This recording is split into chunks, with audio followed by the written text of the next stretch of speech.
Ang hook ng ating parilya o ng bakal o ng rebars dito sa column footing ay may formula na 12D.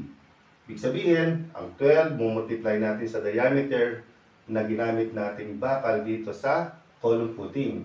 Imagine kung meron tayong column footing na rebars na 16 mm diameter. 16 mm. So, ibig sabihin nito, para makuha natin yung hook, 12 times 16 mm is 192